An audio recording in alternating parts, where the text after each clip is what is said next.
Hello and welcome back to Run to Run. A few changes happening.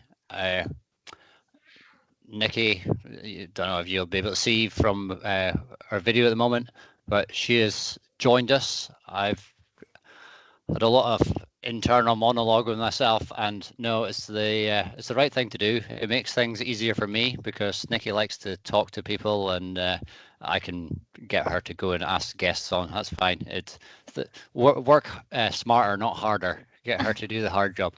But also, I'm aware that there was a gender imbalance in the podcast, so we're now 50-50. None of this 100% male, so it's a gender balance. So today I'm in the minority. We're joined by a female guest, but I'm not in the minority for long because I'll say that there's two people in this call that have won Golspie Backyard Ultra, and the guest is one of them. So the guest today is Happy Diet on Instagram, Kayleigh Webster, who is just fresh back from winning Golspie Backyard Ultra. Welcome, Kayleigh. Hello, thank you for having me. No problem at all. I never thought I'd be in the same caliber as Mike Graffin. Oh, I've got my hoodie here, so hang on. My Golspie Backyard. Oh, it's blurring it out. So, oh well, never mind. I tried. So yeah, that was my winner's hoodie from 2 years ago. So Kayleigh will have one of them coming her way, I think. It is en route, it is, yes. So, but it's customized. It will. My one says how many yards I did on the back of it, so they can't print it in advance because you just don't know. That's the trouble and great thing about backyard ultras. You just never know how much you're running. So anyway, back to Kayleigh. Can you tell us how you got into running? Yeah, and it's actually probably well timed because it's about 4 years to the week, I believe, that I started the Couch to 5K. So prior to that, I did absolutely nothing exercise wise, sports wise. I was not that way inclined at school. I would avoid it if possible, at all costs, even forging notes from my parents, the teachers, to not do PE. But yes, I was one of those lockdown runners where just enough was enough. I just wasn't happy with the sight of myself and what I was becoming. So I sort of secretly started the Couch to 5K. Only my partner at the time knew I was doing it. I was just, again, afraid that if I didn't finish it, I didn't want to let anyone down. But it turned out I was very, very disciplined with it. I loved that fact of it was laid out exactly what you needed to do. And even better was my final 5K of the plan fell on Christmas Day. And it felt amazing to get myself up out of that bed and before anything happened on Christmas Day, get my 5K done. So yeah, that's how it all started, and the running bug just grew from there. So you said you did it in COVID times. Did the end of COVID, did that make a difference to you? Did you suddenly go, all right, I'm going to join a club, I'm going to do socialize in running? Not at all, actually. I've only just recently joined a club. I was very, very inexperienced with what running entailed, so much so that I didn't even know park run, 5K races, 10K races were a thing. So I just sort of, once I finished my plan, I just sort of kept up doing the 3 runs a week. And it wasn't until I think it was May of 2021 that I decided let's give myself a target of doing a half marathon, which was the Scottish half in September. So that, yeah, I didn't really sort of socialize with running. It was just myself. I didn't know any other runners. I just was very, very unsocial that way. So COVID, yeah, probably didn't have any impact whatsoever. Okay. And do you want to mention what running club you're with now? So I've just joined RTC Warriors. It's just a social local run club based in Falkirk. So they're not scary and intimidating as some seem to be, even though they all claim that they're not, and I do appreciate that. But it's very, very inclusive, and although they have sessions on, it's you feel like you can just rock up and do your own thing. And I met a couple of ladies at a run. It was a press play and run long run a few months ago, and we just sort of clicked. So they just forced me to come down, and I'm glad I did. So yeah, it's a very sociable bunch. It's good fun. And where are you based in Falkirk? No, I'm Bathgate, but it's 15, 20 minutes away. I was tempted to join I know a few folk in Lothian Run Club, and then there's obviously Linlithgow Athletics Club. So I do know quite a few folk spread about, but like I say, it's just the the fear of the scary sessions that they do. And I know I'll be absolutely fine at doing it, but I'm quite sort of stubborn in just doing my own thing. And is that one night a week that you go to the club? I try at least once a week. They do it Tuesdays and Thursdays are normally a trail run as well, which is great. So, but if I can make it on the Tuesdays, I will. It just depends on work and other commitments. So I've also, I know it's a bit unrelated, but I have just started ski lessons. So this will be my third week on doing ski lessons. So I'm trying to do a bit of random cross training. Oh, fantastic. I've thought about skiing in the past or snowboarding, but I'm always too afraid the sort of lateral movements would injure me, so I've avoided it. That's what's given me the fear, but we're going ski holiday over Christmas, so I thought I better get some lessons under my belt. Yeah, but you do hear that there are quite a few of the American ultra runners that do in the off season. That's what they'll do, take up skiing, or I suppose typically cross country skiing, which sounds more appealing. I wouldn't mind getting stuck into that. Yeah, Killian does skimo, and if it's good enough for him, it's good enough for us. Yeah. Absolutely. So you're saying your first race, was that the Glasgow half you were saying?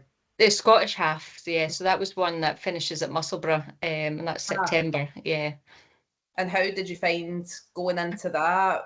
Were you just going in it just to finish, or did you have a time in mind? Or it was just to finish. I can't remember off the top of my head. I think it was 2 hours 15 minutes probably that I did it in. I think my training wasn't too bad, but I did end up with like hip pain and knee pain during the training, which I think is just down to poor posture, bad shoe choice, and all those other things that you do. And I was still drinking quite heavily, and so I did. I probably enjoyed about 80% of that half marathon, but at the end, I was adamant that I would never do one again.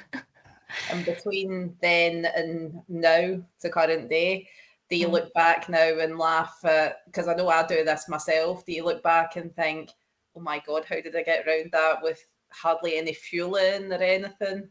Yeah, I think I'd never tried a gel before. This is the only gel that I've ever had in my life, was halfway through that half marathon. I don't know what I was thinking. Yeah. Oh dear, it's shocking.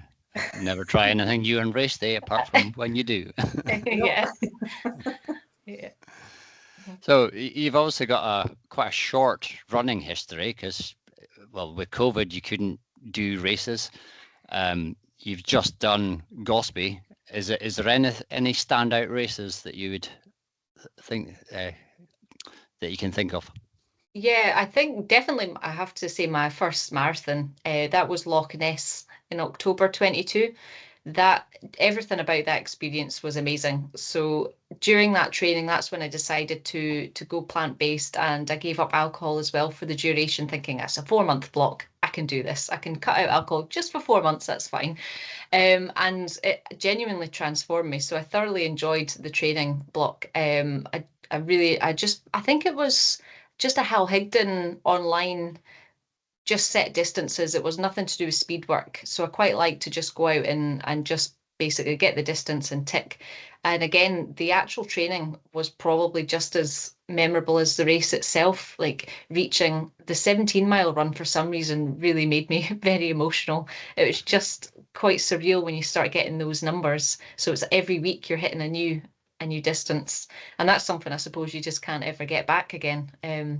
So but yeah, the race itself was amazing. I had my sister and my friend came up, and they were there at the finish line, and my only ambition for that, I knew it was a net downhill, and it starts pretty much at downhill, so I was very adamant of don't get carried away. That's the main lesson that anyone that's ever run once will tell you. So I was just setting my way of just tootling along nice and steady, and everyone flying past me. But my only aim was just to run the whole thing, and I was very chuffed that I did, even that big chunky hill at Doors. a mile. Yeah, brutal. But it felt quite good to just have that little steady shuffle up, and it was very emotional again coming into Inverness. But for that race, I dedicated the last 6 miles. I had a different person I dedicated each mile to, which was really, really special. But I got quite emotional just coming into Inverness, having the police sort of cordon off the traffic at the roundabout, and you just start to realise all this is for you. It was really quite overwhelming. But yeah, that was some day. Have you done any other marathons? Yeah, so it didn't take me long to finish that, put that to bed, and then sign up to a 50k ultra. So as part of that training, I ended up doing 2 marathons, which is quite mad. So I did Rome Marathon last year in March, and then Manchester in the April. And Rome was fantastic. That again was what a place. And that, I think if I was to do any marathons again, so I've not, oh, I've done Loch Rannoch just recently, but we'll come back to that. But if I was to do another marathon, I typically want to do it as part of travel and seeing new places, because it's a great way to get around and sightsee. Yeah, because I was a bit disappointed with Manchester, to be honest. I thought it was going to be quite a biggie. Everyone raves about it, and I did think it was a bit boring. Other than the banter was great. I had a couple of friends. We ran the sort of first half together, but other than that, I would wouldn't recommend. Yeah, I've done Loch Ness 3 times, and I would agree with you. It's almost like the first 20 miles or so, there's nothing. Well, there's lots of beautiful scenery, but there's no body. And apart from when you go through little villages and everybody's out, the whole place is packed. And then when you get into Inverness, the whole place is packed. So it's not like what I've heard about big city marathons where everybody's out the whole time and you're just sort of feeling claustrophobic. It makes it more special, in my opinion, anyway. Yeah, definitely. And Loch Ness, that's road, isn't it? It is, yeah, all road. I swore that I would never go back and do roads again, but sitting listening to the two of you, you're actually both inspiring me and planting ideas again. So yeah, get it done. There's a time and a place. So when you done the Rome and Manchester Marathon, that was round about the time that I found you through Instagram, Kayleigh, and that was your tagline was at that point the happy diet. Mm-hmm. Can you tell us a bit about that and then what led on with that? Yeah, so it all stemmed from as soon as I went plant-based, I realised all my food was looking quite colourful and attractive, and typically that was all I ever did on Instagram, was just look at other people's food and find recipes. And I just thought, well, maybe I could just create a little food page myself and just share what it's all about. And that's just how it came about. It made me feel good, so I thought it makes me happy, so it's a food-based thing. I know people are always looking for a new diet, so that's where the tagline came from. And then from that, I just started to share little snippets of my running through the stories rather than actually through the posts, but that tended to get quite a lot of traction. People were really quite interested, so it sort of stemmed from just food to then having that balance of running as well as sort of plant-based food. And then the happy diet became what I was known. It was people stopping me being like, oh, you're the happy diet. Yep, that's me. And you definitely are, because that led on to t-shirts, hoodies, the book. The book was amazing. When was that last year that was released now? Was that a year ago yet? Yeah, it has been a year, yep. Wow. And again, that just came, I was always quite determined to do a website. And again, just because I love food recipes and myself. So I was like, that was a little side project that I did. But at the same time of doing that, I was like, well, why can't I just start putting this all together into a little cookbook as well? And that's just what I did. Found a local publisher and pulled it all together, and it all went live, and it's been amazing. And just more so the feedback from how it's made people feel when they've been trying the recipes. My auntie being one of them, she's in her late 70s, and she says it's transformed her life, and she looks fantastic. And I mean, to be honest, that's all I want in life, and I can pack up and go now. I've done that. Because the book's fabulous. Is it still available to buy? It is, yes. So I've got the website, thehappydiet.co.uk. So you can get the books available on there, preferably. You can get it from Amazon, but you know what Amazon's like. You probably get just a few pennies, just enough to cover the costs. But if you've got Prime, then that's probably a good deal for you. But you can get it direct, and I post it myself in a nice envelope to your door. So. Yeah. And if you're on YouTube and can see the video, I hope mine doesn't get blurred out. Oh no, it is. Blurred. Blood. There it's there. My copy. I absolutely love a lot. I've still not cooked a lot of the recipes from it yet, but the katsu curry, it went down an absolute storm. And although I'd said to you at the time it's a vegan book, I remember apologising to you saying, I'm really sorry, Kayleigh, I put chicken in it. Yeah. But the sauce is delicious. The kids loved it. And mushroom stroganoff is my absolute favourite as well. I just wanted it to be accessible and easy as well, rather than overcomplicating things. Nothing drives me more nuts than recipe lists that are goodness knows how long, with all these random ingredients that you'll only use once. And that puts people off. So I just want to try and make it as accessible as possible and tasty. It definitely is that, and colourful, as you said as well. And it also gives you tips on the side of how it's good for you. So it's not just, here's a recipe book. You explain why you put what you've put into it. And it's really interesting. A lot of people's sort of criticism for vegan, vegetarian diets is things like protein. And I know it's a myth. I'm probably at least 50%, probably 70% vegetarian.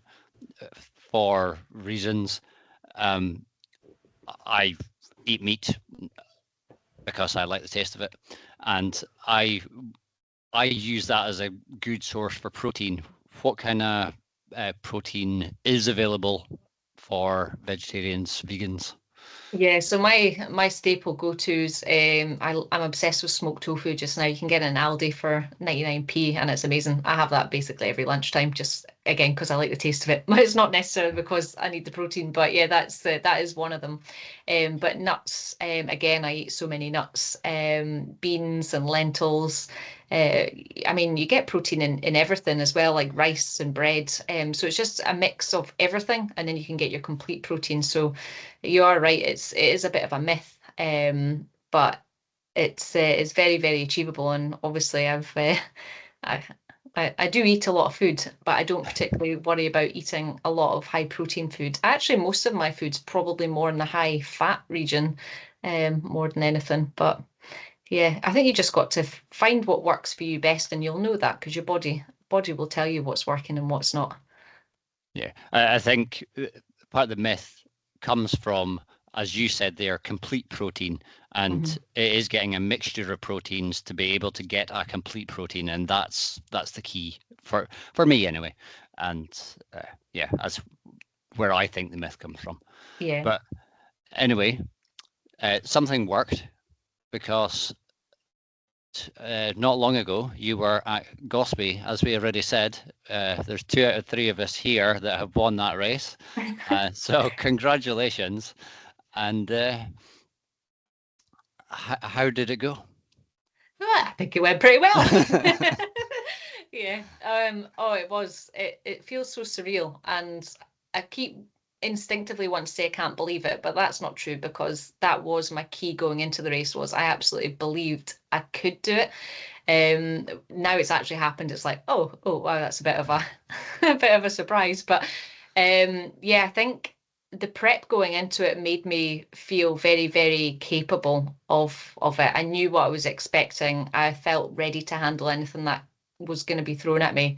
And then everything else during the weekend just all fell into place. Like the weather was absolutely perfect. We were so lucky there. It wasn't too cold. It was nice and dry. That made the skies beautiful. So, how can you not enjoy your run when you're in a place like that with the beautiful castle on the seaside? The event organisers, right from when you got there, were absolutely fantastic, full of beans. Nikki and Ian, obviously listened to them a couple of times previously on your podcast, getting some insight. But they're just the most likeable people in the world, as well as all the other volunteers. We got a perfect spot. Again, that was one of my adamant things going into Golspie was I want to make sure my shelter is nice and close to the start, save as much time as possible with the walking backwards and forwards. And that, again, just all worked out really, really well. I don't, where else to start? Throw some questions and I could talk for hours at it. Well, question for to start with. How did you go from doing your 50K to going to backyards? Yeah, so last year, as probably most people when they first get into ultras, I went a bit mad. I found that ultras were pretty fun. I seemed to be reasonably good at it, being not a traditionally fast runner. And I just decided to do an awful lot in a very short space of time. So from doing the 50K, I then jumped I did another 50K at Run the Blades, and my A race was the Devil of the Highlands in the August. But I also, between that, decided to sign up for Blair Athol Backyard Ultra. And I signed up for that because my dad was doing it. And I said I was going to crew him and support him. But I also had a couple of long runs to do that weekend. I was like, how am I going to fit this in? And he suggested, why not I sign up for it as well? So the terrible crew that I am, I was like, okay. And ditched that. But that was probably one of the highlights of last year, that race. It was instantly an event I knew I loved, and we were lucky again with the weather, but it was such a great family community feel. And I had the aim to do 12 yards, so 50 miles. But I didn't want to go any further because I knew Devil of the Highlands was 3 weeks later. But I managed to achieve the 12 yards with no bother, and I could have kept on going, which was very exciting for me. So it was a weird thing to have that deciding point to stop. But I knew I wanted to get stuck back into it. And then later on in that year, I had a couple other wee ultras, but I was determined to have another shot, which was Rasselbock at the start of this year, where I did go in with high aspirations, but I was still very inexperienced and probably just didn't believe in myself enough. So I got to 19 yards in Rasselbock. I found through the nighttime I'd struggled to eat. I was a bit stubborn, like you were saying, Nikki, about your experience recently. But I think I felt nauseous, and then I was just not happy, so I just wouldn't push past that nausea. So since then, I've figured out what I can stomach through the nighttime, and also find things that I can sort of push through. So I was very lucky to get a spot in the West Highland Way race in the summertime, and that, as you know, starts at 1 a.m. So straight away you're eating through the nighttime, and then, as most people will do, you run through a second night. So it was a great experience for me to test things out in that nutrition. So that, as well as being on my feet for 27 hours and covering the distance of 97 miles, I knew I could do that again at Golspie. And that was my sort of mindset going into it, was I could at least get to 27 yards. But I very much planned to do 36. Because I wanted to go far and I wanted to win, that was my aim, to be the last one standing. I knew to reach the win, it's likely to be the mid-30s based on your win last year being 29, the high caliber of runners being there, the better weather conditions. So, yeah. So, sorry, Mike. Based on you did 27 hours at West Highland Way. So you thought you could do what you did at Golspie. Would you go back to West Highland Way, and what would you be aiming for? That's a very good question, because now I'm like, well, I can do I could do 100 miles in 24 hours, so surely I could do that at West Island Way. And that's exactly my mindset right now. So I have got my name in the hat for next year. It is my I want to do that every year if I'm so lucky. I will always want to do that race. I love the route so much, and I just want to keep working at refining and getting stronger. So I am very much, that's my goal for next year, is a sub 24 hour, if I get in. But yeah. And you were talking there about mindset, which was going to be my question. Everyone that I meet on, through the social media and through running in general, and my own personal experience with being your friend as well, you are so, so positive, which at times is so, so annoying. But it is brilliant how positive you are. Like, how do you ever hit a point, like, say, for instance, on the West Highland Way at Golspie, where you do hit a dip? Like, when you do hit, say, that dip, or Courtney DeWalter talks about the pain cave, whenever you hit those moments, how do you overcome those, or do you hit those moments? I think they do hit me, but I'm ready for them, and I suppose that's what she's like as well. She says you need to be ready for it and embrace it rather than fear it. So typically, my at the West Highland Way, it was the bit that got me was the long stretch along the Rannoch Moor. So it's a really long, lonely stretch, and I just kind of felt a bit lonely, and you know me, I like to yak away and stuff. So unfortunately, it was only myself to do that to. So I just talk out loud. That's probably my tactic, or just make up songs, really, really random, and have little micro goals of knowing, just to try and overcome that. Other than that, like Golspie, obviously, you need to also expect the pain, as like you're gonna hurt, and everybody is gonna hurt. So you just need to know that's part of it. And it is amazing that when you can accept it, your pain tolerance is much higher.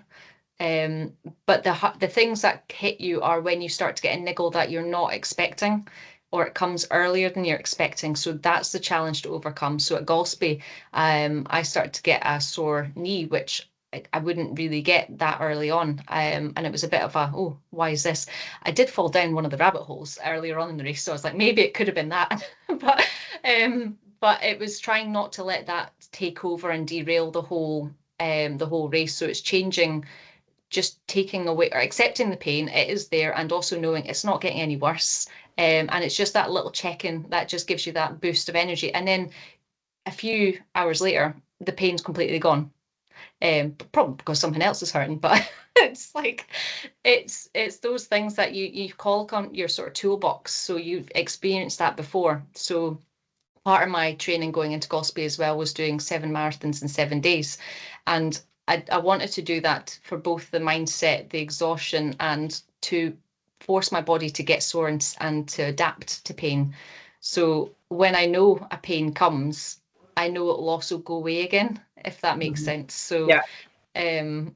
Like blisters as well, that happened on the West Highland Way, and it happened at Golspie. I get a blister in the same place on my toe, and it comes, you feel it, and then it just disappears. You just sort of learn to sort of put it away until it bursts, and then it rears its ugly head back, and you're like, ouch, but then it goes away again. So it's just trying to claw upon those previous experiences and reminding yourself that the pain is temporary, it will go away, and try and distract yourself with annoying other people. It's great advice, because that was one thing before I went into the Devil that gave me the fear. I'd done the recce from Glencoe to Fort William, and I was sore at the hips and usual places, as you say. And I spoke to a friend and I says, what happens? Like, how do you keep going? And she said to me, actually, you'll find it doesn't get worse. The pain that you hit, it actually doesn't get worse. And as you said there yourself, in fact, it might even go away. It's just the way it is. It's a very weird and wonderful thing about ultra running. And how do you train for something like Golspie? Like, you've done so many yards. How you went over 30 hours? How can you possibly train for something like that? So typically backyards, to go the distance, you want to go a lot slower, and part of that as well is walking. So you need to train yourself to be able to walk a lot. It's very, very different on your body than running. So you can't just assume that you can do these big long runs and rock up to a backyard, do a run walk strategy, and it'll all be fine. You need to train the run walk strategy. So in the lead up to that, the 7 marathons in 7 days that I did, every one of those I was running, doing a run walk strategy, and it varied depending on what the terrain was. So 2 of those runs had about 16 miles of canal. So I did 3-minute run, 2-minute walk, and I was just very, very regimented at that bit on the flat bit. And then obviously when you come to hills, it's like, well, you walk the hills, you bomb it down on the downhills. Again, I wanted to sort of hammer out the quads on the downhills during the training for the adaptations.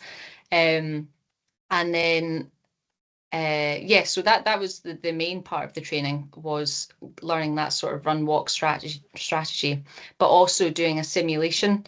So I did a 12-yard simulation at a local park that I've got a perfect loop that works out to be bang on 4.167 miles. So I did that solo, and I also practiced doing faster loops. So at Blair Athol and Rasselbach, my loops were averaging about 52 minutes. And whilst that's quite ample time, 8 minutes break in between starting again, I just knew, and learning from speaking to other people and listening and watching umpteen documentaries, I'm a bit obsessed with backyards. I wanted to try and push a bit harder and get in a bit faster and see what toll that took on my body and if it was possible. So in my training, I was coming in about 47 minutes and was doing that quite consistently. Even when I was sort of forcing myself to still slow down and walk some more, it was still coming in at that time. So I knew that would be a worthwhile tactic to try out at Golspie. And right enough, that's really what my times were coming in, between 48 and 50 minutes. And those extra couple of minutes paid dividends. Extra rest that you can have, get your legs up, have a quick power nap when needed. You said there that you've gotten obsessed with backyards, and I can tell you it's easy to do. And but another thing that you've done is you've won your first race, and winning is addictive. When you win one thing, you just want to win more, and it gives you the confidence to be able to do it because you know that you're capable of it. But word of warning: when you don't win, it hurts. Yeah. And maybe not in the sort of physical pain, but if you've psyched yourself up to win a race and you don't do as well as you think you do, or you think you're capable of, you know about it. So you're talking about, as a side question, this is for me about winning, and Mike, you're saying it's addictive and it's going to hurt if you don't win a race. At what point in your running journey did you go from that's me just going out to finish races to I'm actually going to win this? When did that click for you? So I think that the backyard's a bit different in that, because typically races, to win a race, you have to be fast. You have to be the first across the finish line, whereas the backyard's completely different in that regard. And to go as far as possible, which backyards are all about, it's not necessarily about being the last one standing. It's about finding your absolute limit. And to find that limit, you can't have a target. You can't possibly know when the race is going to end. So for that, you have to aim to be the last one standing. And I think I knew, when would it have been? Possibly, it's difficult to define the actual moments, but as soon as the West Ham Way was finished and I was ramping up the focus then to the Golspie, that's when the mindset shifted of, right, I want to be the last one standing because I want to see how far I can get. And obviously an integral part of you getting there was your crew. Tell us about who was crewing and how you benefited from it. So my partner Michael, he is my solo crew, and he's been quite experienced. He's been thrown in the deep end from the first backyard that we did last year, but he has been absolutely amazing at it. And for somebody that's not a runner, and just knows everything about running from listening to me and all my ramblings, I think he's done pretty amazing. I think it helps having it can go both ways, having somebody that's very close to you as crew. It helps because they know you as a person and they know exactly what to say and how to get you thinking smart again. They know what to say without I think the main thing is they truly know what you want and what you're capable of. And he did believe in me, and that made a difference. My worry from the start of when he started being my crew last year was more of him not understanding that when I'm hurting or if I'm sick or any of these things that could possibly happen, it's okay and I want to keep going. Don't like think, oh no, we need to get you all rested and stuff. But that's never happened. He just seems to know that that is part of it. He's very good as well at not letting me get a bit too distracted. So for example, at Golspie, I was rhyming off all these positives that were happening. I think we're on like lap 30 when Vic and I obviously had just taken the 1-2, the first UK sort of backyard female assist and female win. You know, I've hit the 30 mark and all these other sort of positives. He was like, no, let's not get distracted. Like keep your eye on the prize now. Don't be thinking that the race is coming to an end. And that's exactly what I needed at that time, because your body does start to go into shutdown mode when you see the sights of the finish line. And like I said, I did plan for 36 yards, and I think my body started to know that, especially when we were whittled down to just 3 of us. And I just needed to sort of be a bit snapped out of it, keep my eye on the prize, as they say. Well, you said not to get distracted by certain things, and something I got a message when you were 29, 30, when you went down to the 2 females left, from Nikki and Ian saying, has there ever been a male, sorry, not male, 2 female assist and winner? And I replied saying, not that I know of, not in the UK anyway. So I think it's not time to get distracted about it during the race, but it's time to celebrate about it now. I'm not even sure what I can say. Female winner, female assist. Go girls.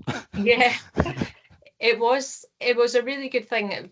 Vic told me that if that was a possibility. I think that there must have been like 5 of us or so 6 of us left in the race at that point, and I knew that was sort of spurring her on to get to that.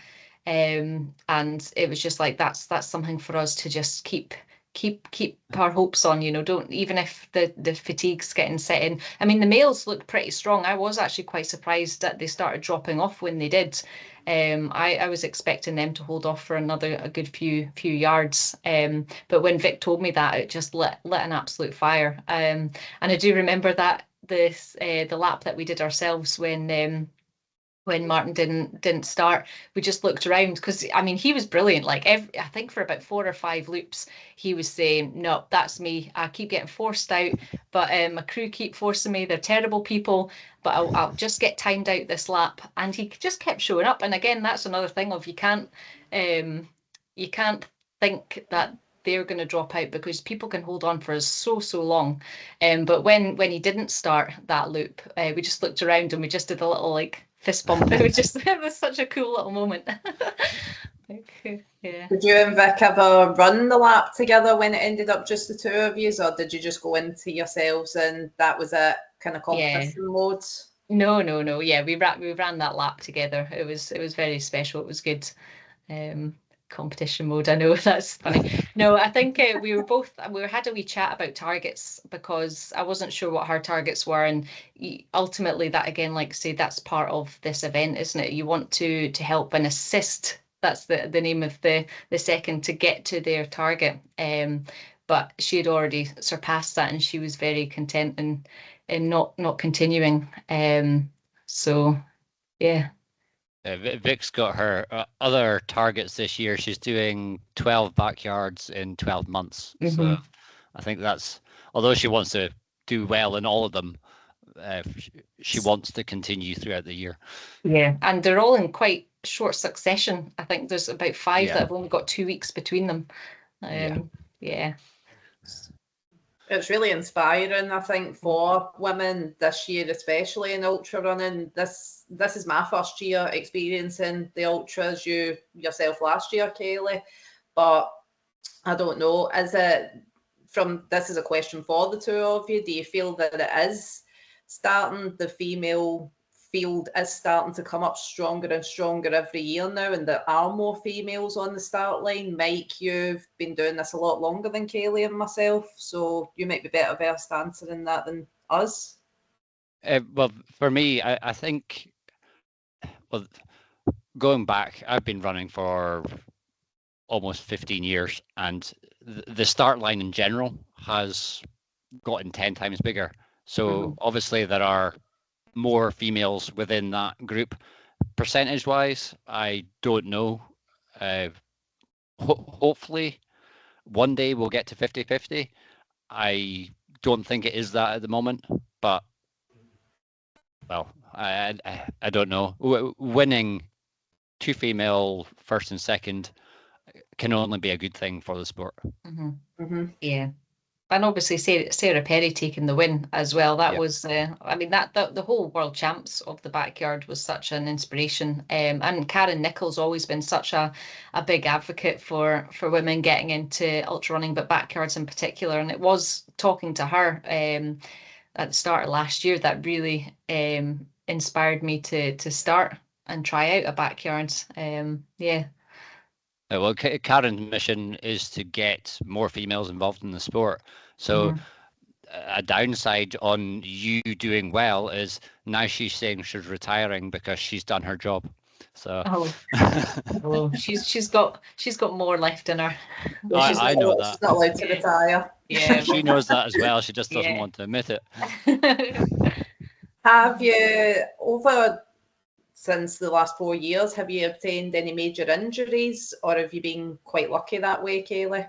Yeah, so no injuries. I think I've become very well tuned into my body now, and not having the panic of any sort of pains or niggles that occur and think, oh gosh, this is the end of it. It's been quite switched on about figuring out why it's painful, where it's stemming from, because typically things that are sore aren't the area that's causing it. So I've had a few instances of I'm not sure if it's shin splints or not, but it does feel that's probably what it is. But it gets quite sort of inflamed and a bit sore and difficult to sort of flex my foot. And that happens typically after long events. So my first backyard Blair Atholl last year, that happened. So it took a couple of weeks, total rest, bike, goes away, no bother. And then the same happened just recently before Golspie during the 7 marathons that flared up again. But I knew it would, and that was my sort of intent to get it to flare up, because I knew I was going to have a good few weeks total rest before Golspie, and then the body will adapt to that, so it shouldn't happen during Golspie, and that is what happened. And then after Golspie, during it, I had on my left foot inside, I don't really know what it is, but it was quite sore in the inside of my foot. I've never had that before. It's not sore anymore. It's fine to weight bear and walk and run. But I've not tried running, and I don't plan to anytime soon. But it's still a little bit swollen. But again, I'm just not. I know it's not an injury based on the sort of symptoms. It's just trying to be sensible and manage it and not rush back into running. So that's something that over the past few months have been quite. I've changed a lot, is taking quite intentional rest days and recovery, and not worrying about getting back to running, because I know at some point in my journey a proper injury will happen, and it will take its toll if you are not prepared to take a good few weeks off running. So you said recovery. Is it just total rest? Do you change your diet during that time? What do you do to recover? Diet typically stays the same, so I don't change that at all. If anything, I probably just eat more, which is I find impossible. But yeah, my recovery is I walk a lot anyway. I've got 2 dogs, so I'm always out walking them. So a bare minimum, I'm always walking at least an hour a day. And during any sort of recovery period, or I'll just pick up the indoor bike. I don't do anything intense, crazy spin class. I think I tried it again recently. I was like, no, this is not for me. But yeah, just some easy movement on the bike, and that's really about it. That sort of keeps things ticking over. Okay. Since you've won your last race, have you been approached for sponsorship or anything like that? No. Because Yeah. I've never been. If anybody wants to, feel free to send me some free trainers. But yeah, Yeah. I think you need to be like Nikki and go out and talk to people. Yeah. Maybe I think that's my problem. You don't talk to people, so nobody wants to approach you.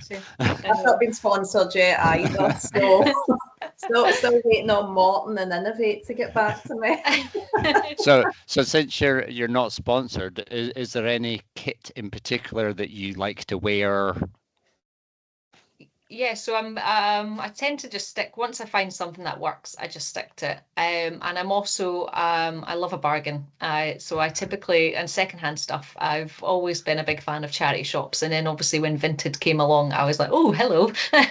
So I get most of my stuff is actually secondhand or gifted. Actually, I've had some very kind friends that have gifted things to me. For example, the Salomon vest that I always wear in every ultra, and I wore it the whole time during Golspie was gifted to me by Lee, which was lovely. He just wanted coffee and cake in return, which is amazing. My shoes that I wear, I just stick to the Speedgoats, Hoka Speedgoats.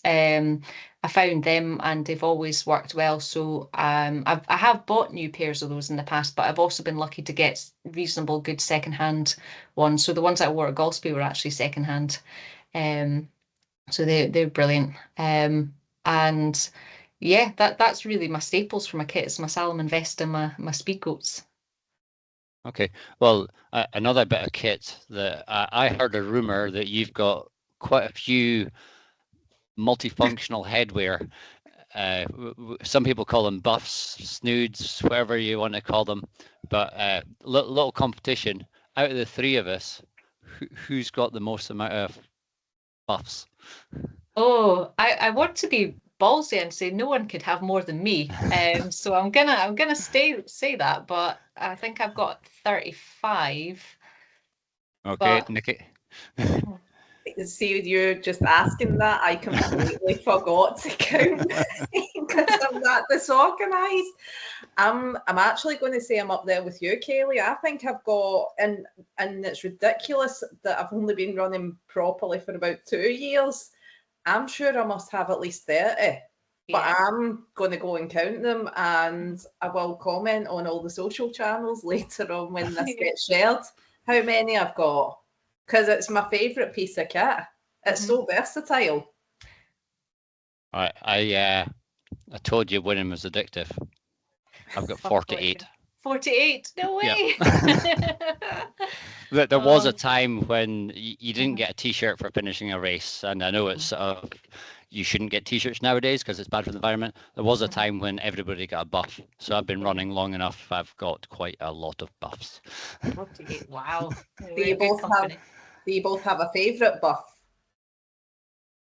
I do have a favourite one. It's actually one of it's the newest Run Hearts Run Free one. I say newest, it was the newest, the Danger Zone one. I just love the colours of that one. So that is one of my favourites. I think mine, I've got 2. One's Scotland buff because support Scotland no matter what, and the other one is probably one of my favourite races is the Cateran Trail, and I don't know how many of those buffs exist and how many people still got them. I might be the only one, but the luminous yellow with the Cateran Trail writing on it. Cool.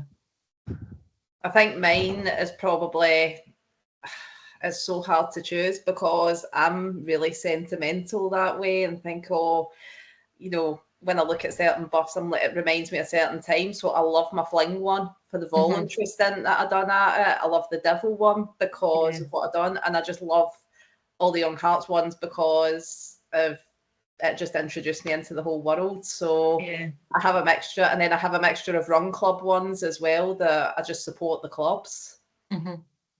The one thing I regret about Golspie is not having a different buff for each lap. I'm like, I had the perfect amount. Why did I not see that as an opportunity? For your training and eventing and everything like that, you've got the happy diet, so food and drink and nutrition. What do you do both within runs and out with runs? How do you keep going? What's the fueling for you? I stick to real food. Like I said earlier, I had one gel in my life, and I've never really touched gels since. So real food works for me, and I just got used to that through all my training. And I've learned from going from having a total pick and mix smorgasbord of, but what if I change? And so I've had lots and lots of different choices, whereas I've refined it down now to the staples, which is bananas, salted crisps, jam sandwiches, and fruit and nut mix, and then dates and marzipan. That is pretty much my staple for real food. I'd had Weetabix for the first time during a run, and that went down a treat. So thanks for that suggestion. But I had it with soya milk instead. That was brilliant. And I have started making my own chocolate milk through soya milk, cacao powder, maple syrup, and a bit of salt.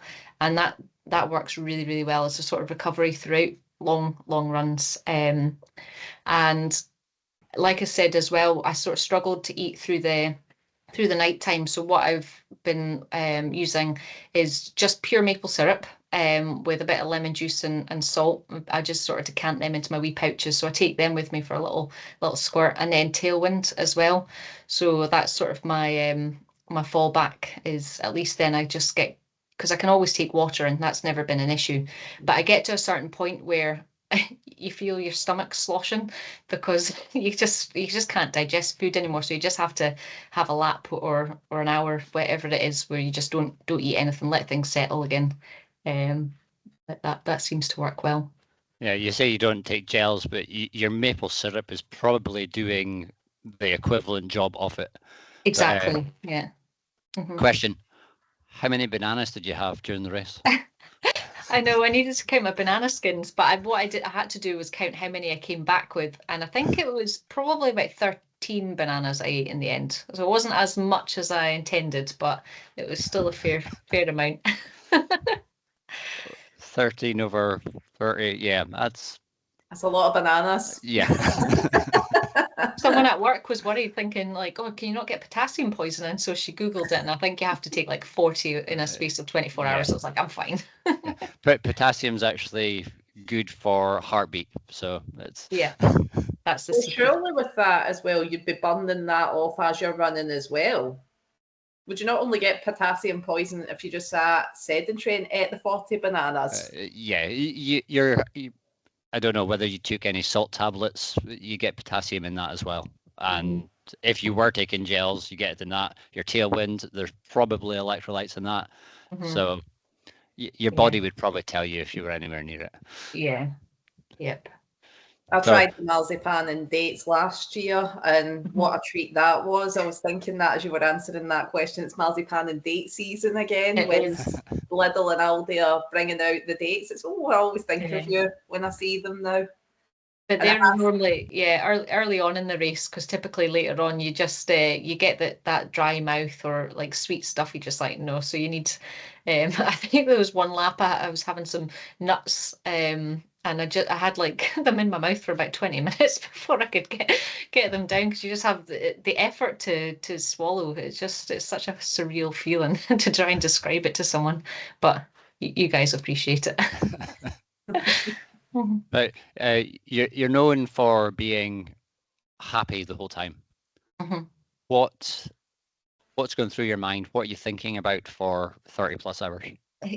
Yeah, that is a great question. And because that's what I would ask other people. And I made a point of thinking, what do I think? Because I know someone's going to ask me this.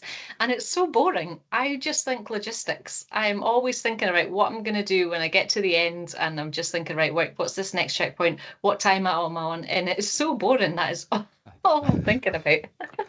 Not boring at all. It's practical. It is. It is. But I don't listen to music or anything as well. So it's mad to think that that's just all that time of just thinking logistics. Is that in training as well? You don't listen to music? Yeah, mostly in training. Yeah, so any of my long runs or any sort of workout sessions that I do, I just don't do with music. And I think that's just really, and podcasts as well, just because I used to always listen to music and podcasts, but yeah, I've just that was from last summer. I realized I gave that a wee shot and I actually feel much better without it. I think I'll need to try that because I can't imagine not listening to music apart from, in fact, the last couple of events I've done, I've actually done without, which, as you say, it does kind of, it's just you alone with your thoughts, and it's quite interesting. So I'll need to try it on training runs because it's something that it's something I seem to do in events that I never do in training. So yeah, I always have it with me just in case, so it's always an option. And actually, what I did for this time round, I actually recorded a voice note to myself, as cheesy as it sounds, because I was in such a good place on the Friday. I was just so buzzing, full of energy, and I was like, "This is good. There's going to come a point where I'm going to start doubting myself, and all those negative thoughts come in. So I'm just going to record myself." And I actually did pull it out at one point, and I did genuinely help. So I don't know if anyone wants to go down that cheesy hole, but it definitely it's worth giving yourself a wee pep talk, record it, and play it back. I've done similar. I've never actually recorded a voice note, but I have like written things down. It's hard to argue with your past self because you know that your past self was in a better state of mind than you are right now during the race. So that's exactly it. Yeah. And it's psychological, isn't it? It's just anything that can help you get through those really low moments. It's great advice. Yeah. You touched on this a bit earlier on with your skiing and the walking. Is there any other cross training that you like to do? Not really. I do love walking, but like I said, it's nothing. I just take the dogs for a walk. And other than just the indoor biking every now and then, there's nothing really cross training wise. I have dabbled with the idea of getting a bike so I can start commuting to work. I've started running to work on some of the days, which I've really enjoyed, but I would like to just be able to get to work right from door to door rather than my run. I have to drive to a certain point. That's a bit more practical because it's about 16 miles, I think. So, but I think I'd like to eventually get into the point of cycling to work. So that'll be hopefully next year's edition. Yeah, I've ran to work a few times, not often, but it is 19 miles each way. So. Sitting for a day's worth of work afterwards is not the most comfortable thing. Not fun, I know. Even though you might feel slightly smug, it's still yeah. There's me even thinking about it, and my walk's only 6 miles away, so there's no excuses for me now. You've got to leave your house at like 5 a.m. It's not a great thing. Do it on the way home, not on the way to work. So you have went from couch to 5K up to backyard ultras where it's an unlimited amount. Do you have a preferred distance? That I don't know yet. It's one of those silly things where I'm like, I'd like to go back and start perfecting the 50 miler and start working on that, but you get carried away with all these other things, and then you realize that you don't have enough time to focus on that kind of training. So I think my favorite type of distance probably is the 26 miles, but out with an event. I really love a long adventure run and just plotting out a good 20 to 26 miles from here to here through some crazy terrain, and it's just a proper adventure. So that would probably be my favorite distance if I was to pick one. Yeah. And before any events, you're saying you like to do the 26 miles out with events. Do you get nervous before them? Before events? Yes, I do. Not normally the whole run up. It's pretty much the morning or the hour before. And it just comes in such a unexpected wave. And it's just pure adrenaline. So the most notable wave of that was the Devil of the Highlands last year, and totally cool as a cucumber right up until when we arrived, and it was like trying to eat a banana, and I was like, ooh, like that was pure adrenaline. So yeah, so that still comes and gets me, but I'm a bit more prepared for it now, so I try and take myself away from all the drama and just I say drama, but you know what I mean, all the excitement, and just sort of have a bit of quiet moment to yourself to calm down. Were you nervous at Golspie? It was much more excitement than nerves this time, but I think again I had that mental switch of when the nerves came, I told myself it's the same feeling as excitement, so I didn't let that sort of take over.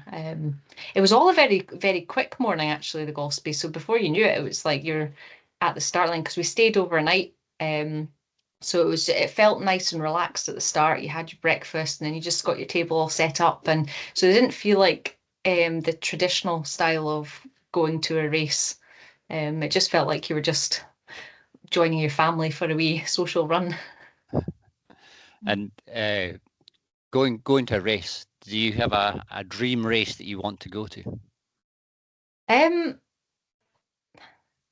It's not really, but I think maybe because I don't know what's out there yet. I know ultras are becoming more and more popular and mainstream, and you do hear about them, but my dream race probably still is the West Highland Way, and it's silly because I know I've done it already, but that would still be my dream race. The follow-on from that probably would have to be the Cape Wrath route. Whether I want to do that as part of the event itself or just go out and do it in stages myself, I'm not sure. It's definitely a route I want to do. But yeah, I think Scotland very much is where all the sort of dream routes would be. Fair enough. And speaking of dream routes, do you have a dream person you would want to run it with, whether it's fictional, non-fictional, alive, or otherwise? Yeah, I always really like listening to Harvey Lewis. So obviously, since I've come on the backyard obsession, I have very much listened a lot to his interviews and sort of followed his journey, and I find him quite inspiring, and I sort of take a lot from his way and outlook. So I can imagine him just, you know, time would just be such a breeze chatting away to and listening to him. So I'd probably, yeah, have to say Harvey Lewis. You've had an amazing year. What's next for you? What's next? So this is another unique thing about Golspie was I didn't have anything booked immediately after. My next major thing isn't till like the summer next year. So there was nothing was overshadowing the event. And it's been great to sort of just chill after it as well and not have that worry. But I am obviously still very excited about the big things that are planned for next year. And it's funny how things escalate as usual. So next year I have been accepted into the race across Scotland, which is August, 215 miles, which is very much a real adventure. So I'm really looking forward to getting stuck into that training. I do have a couple other things booked. I have actually got a place at Suffolk Backyard Ultra. When I booked that place, it was very much because I wanted to be amongst the elites, all those that go there. I'm very inspired by Claire Banworth. I think she's an amazing ultra runner. So I'd just love to just say that I was at the start line with her. And also it's a backyard where if you want to get your high yards, that's where you can get them. The race won't finish early. I'm just a bit nervous about Suffolk now because of the size of it and the logistics, with that many people in the tents and getting across the start line, and all how quickly the minutes can quickly add up. So how it'll all pan out, I'm not sure, but it is one that I have got in the calendar booked. And then obviously West Island Way is still an unknown, but I will be very much doing that if a place comes to be. And Golspie, I have signed up for that again. Fantastic. But it's all sold out already. They've done amazing. So all spaces have gone for Golspie. Yeah. Yeah. I did see your name on that start list. Not that I've been keeping an eye on lists, but Yes. Anyway, that wraps it up for us. How have you got any new books coming out that you want to plug, or anything else that you want to say? I have another little project that might come to fruition. It's not set in stone yet, but that will be springtime of 2026, and that would be my own little event that I'm hoping to initiate a backyard at a country park nearby. So it is very, very just concept stage, shall we say. I've got some initial queries sent out to try and see what the permissions are like, but all going well, I would love to be launching my own event sometime next year. Okay, well, we look forward to hearing about it, and I'm sure everybody can follow you on Instagram, The Happy Diet, as we've said plenty of times. And I'd just like to say thank you, Kayleigh, for joining us tonight, and thanks to Nikki for being Nikki. And I'll just say goodbye from me.